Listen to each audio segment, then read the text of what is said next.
Hello, happiness seekers. I hope you're having a wonderful day. My name is Claudia Mitura. I'm a work psychologist, and I'm here to explore the best happiness hacks from the leading experts around the globe.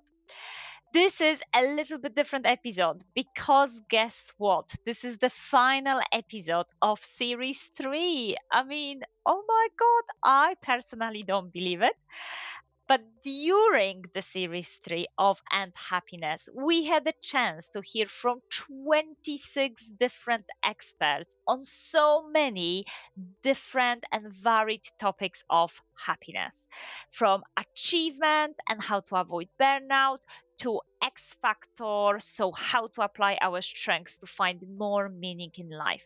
I really do hope that you enjoy this journey as much as I did and you also find it insightful and beneficial. I know that I've learned so much about my own happiness. And this episode is a more of a friendly conversation over coffee, really, about happiness with someone that I know, Phil Street. So Phil and I know each other from working together on a few projects within hospitality sector, including twice performing together on a stage in Leicester Square in a springboard pantomime. We were doing that and we were getting silly on that stage to raise funds to support young people joining hospitality sector. Phil is the founder of three businesses, all operating within the hospitality sector.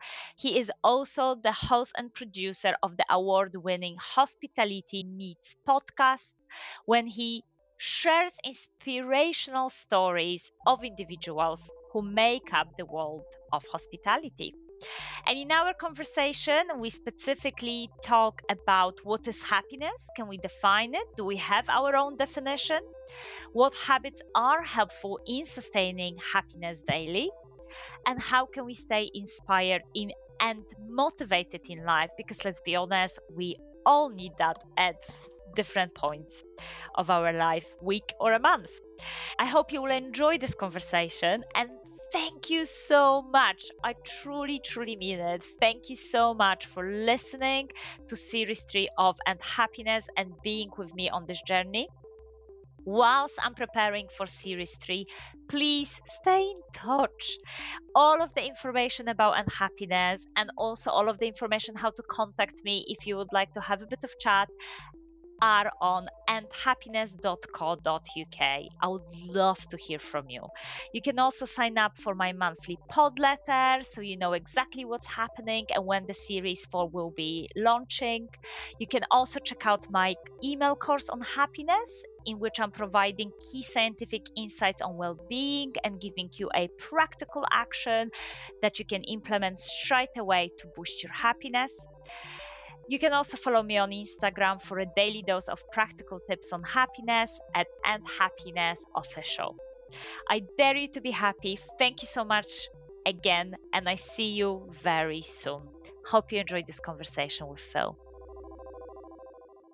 Hi, Phil. Hello. Oh my God, long time no see. I know it's like what nothing's changed really since the last time we met, has it? I mean, the last time we met, we were doing pantomime in 2020, I think. Yes, absolutely. Yeah, just only a few things change in the world. I am so excited and thank you so much for joining And Happiness. My pleasure. Very big question to start with. How do you define happiness? Yeah, I mean, wow, it's a big question, right? And when you sent me over the questions, I had to ponder this for a second, but actually, I think what I knuckled it down to was actually achieving something that is close to some sort of balance. I break it down into four components, really. That's my own physical well-being, my own mental well-being, the well-being of the relationships that I have, and career. By breaking it down, you allow yourself to focus on individual things that make all of those things better. But actually, for me, the real point of happiness is that it all starts with you. None of the others. Actually, the phrase that I always have used is, "Don't forget in the pursuit of happiness to look after yourself first, because everything else happens after that." Really nice. I like that. And I truly, truly support your definition, because we know from occupational research that happiness is not only about feeling good, but it's that overall experience of well-being, that overall life satisfaction. And you bringing on there's very specific components. Fantastic. I really like the definition. So we can leave it there if you want. That's probably going to be the peak. Yeah, great. Obviously, hospitality sector. We both very passionate about the sector. We work in the sector. You are very influential in the sector. What happiness looks like in the hospitality sector currently? So much things has changed, and maybe how that compares with your personal definition that you just shared.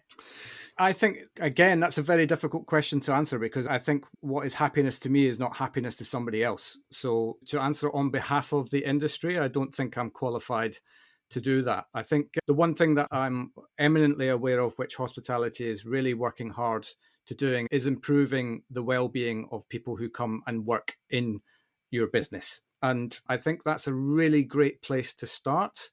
And I think there are major steps being made towards progress in that area, but I think there's an awful long way to go. And it needs, as with most things, it needs concerted effort, little and often, all the time. And then we'll look back in 5 years' time and go, wow, look how far we've come.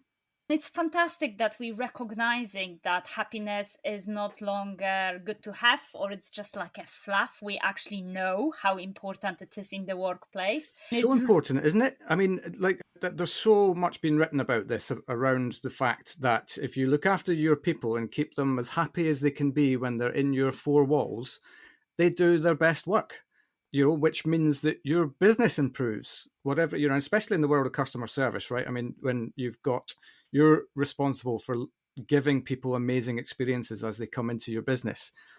It should be the same for an employee when they come into your business as well. So it all feeds itself. And of course, then you get a better business. It's more productive. It makes more money. It can do better work, and so on and so forth. And it's just a self-fulfilling prophecy. But I think a lot of the time we get bogged down with being busy, because it is a busy sector, and especially on the back of pandemics, everybody was itching to get back out and experience hospitality.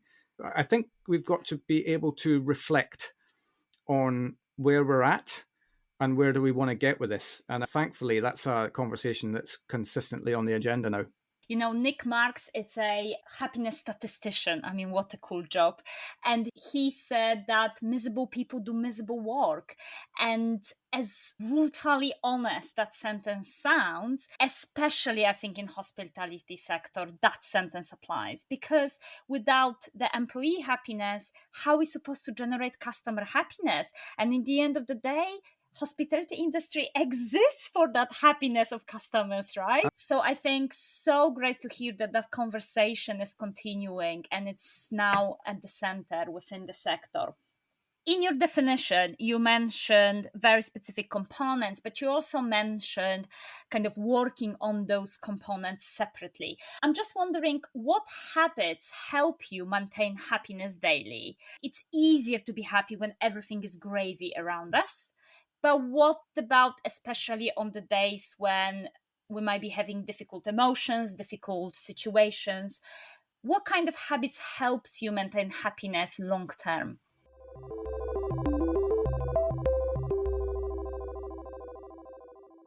Let's be frank, these moments are inevitable, right? I mean, that's actually been one of the secrets for me, is to understand that that is the case. Because there's a lot of times in my life previously, I'm in my mid-40s now, let's say late 20s through into late 30s, it was all about head down, power through, just crack on kind of mentality. But actually, the greatest learning that I had in this space was to make sure that you're keeping yourself inspired. And whatever that looks like for you, that's going to be different for everybody again. And that's not just about being inspired at work and finding your purpose and all of that sort of thing. There's probably another conversation to go into about that. A lot of the time we focus on the why. I think Simon Sinek says start with why.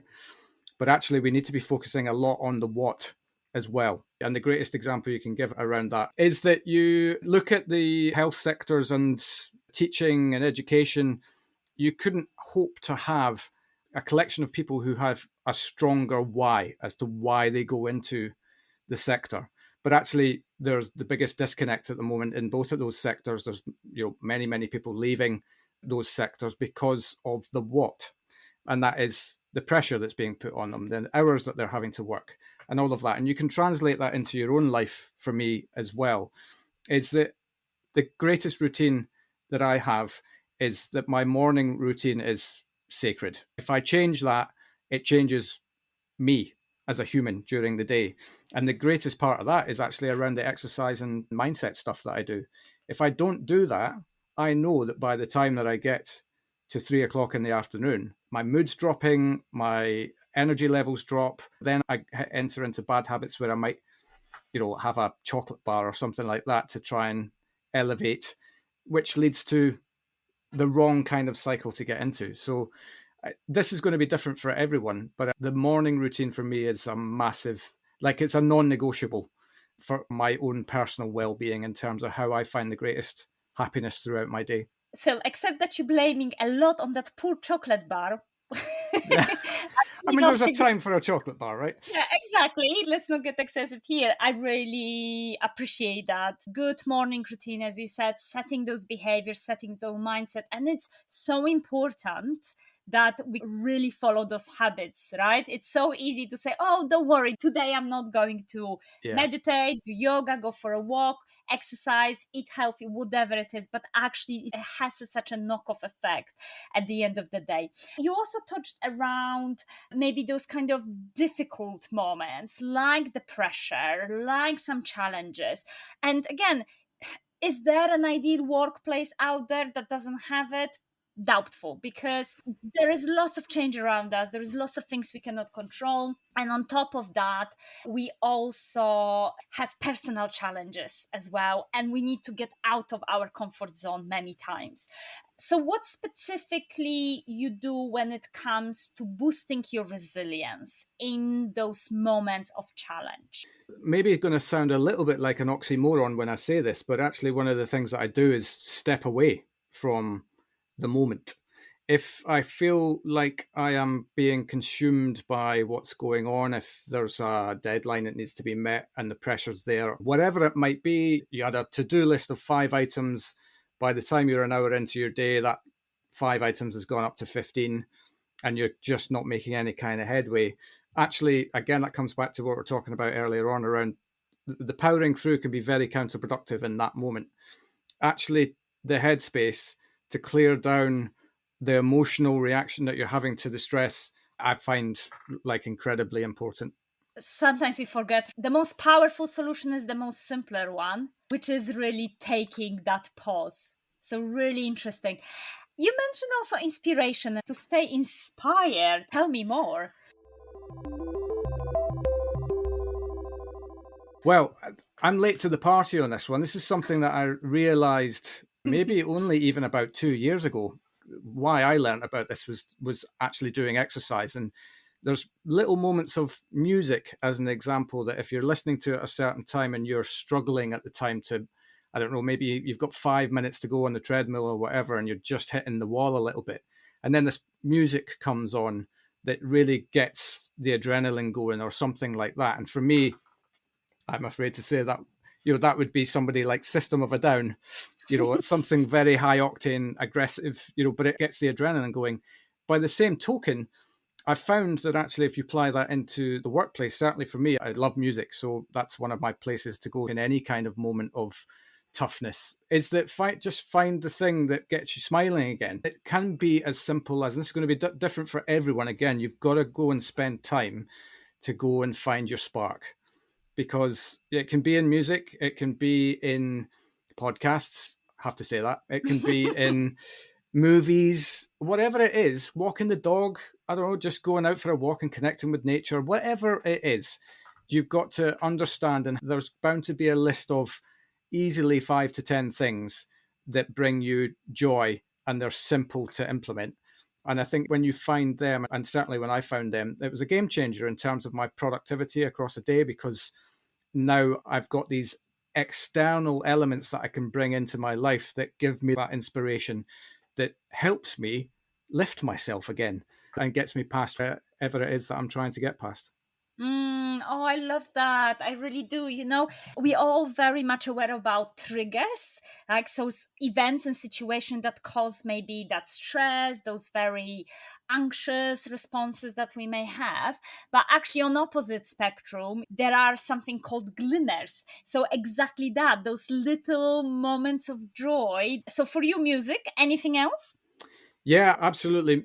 Movies, especially movies that bend your mind a little bit. I love, Oh, you like a yeah, challenge, I Phil? love anything by Christopher Nolan. I'm all on board. Even just stepping away and having a chat with somebody, like, I can take massive inspiration from that. That's probably one of the reasons why I started the podcast, because I take huge happiness in talking to people.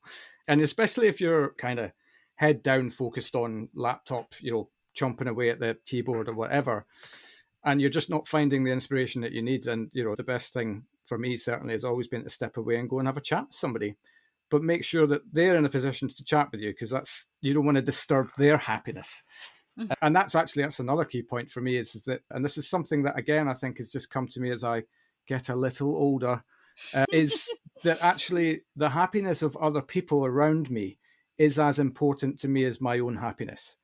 Like, if I feel I can have a positive impact on somebody because they're not having the greatest day or whatever, whether that's somebody that works with me or whether that's my wife or my mum, my dad, whatever, then that's a massive part of my identity. Final question, Phil, because Sure. we can be chatting here for hours and hours. Indeed, yes. But time is passing quickly. Any practical steps that you would like to share with listeners to implement something to help to boost and sustain their happiness? Many.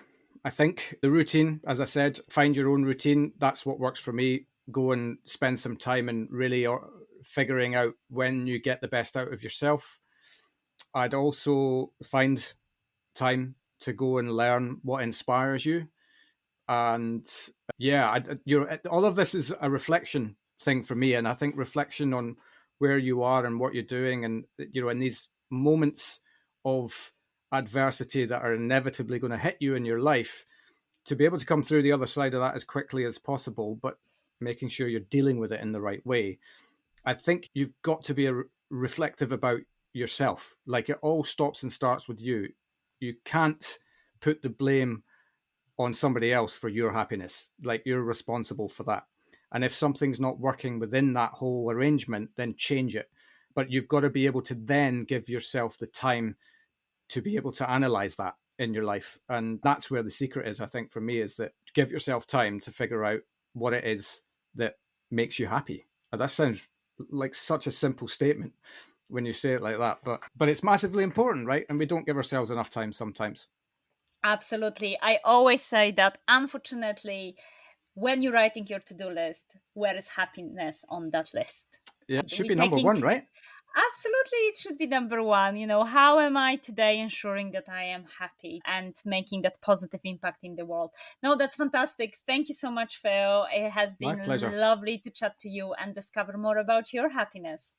Fantastic. Thanks so much. Thank you again so much for listening. I really do hope that you find this conversation with Phil beneficial and gave you a bit of chance to reflect of what are your happiness boosting habits? How are you ensuring that you're increasing your happiness daily? My formula for happiness is really about practicing daily gratitude. So this is us really looking at feeling grateful every day, enjoying ordinary moments, taking time to really enjoy the smallest things that we love in life. It's about taking creative breaks so our mind has time to really stop and move away from thinking. And that especially works for me when I'm quite anxious. Spending more time in nature and really reconnect with the beautiful planet around us, applying our strengths to things that we love. And for me personally, that is work and happiness podcast. Engaging in random acts of kindness so we can be able to build those meaningful connections and building those happiness boosting habits and really repeating them every day so that we are sustaining the happiness over time. I dare you to be happy. Head to endhappiness.co.uk to find out more. And I see you at the season 4 later on this year. Bye.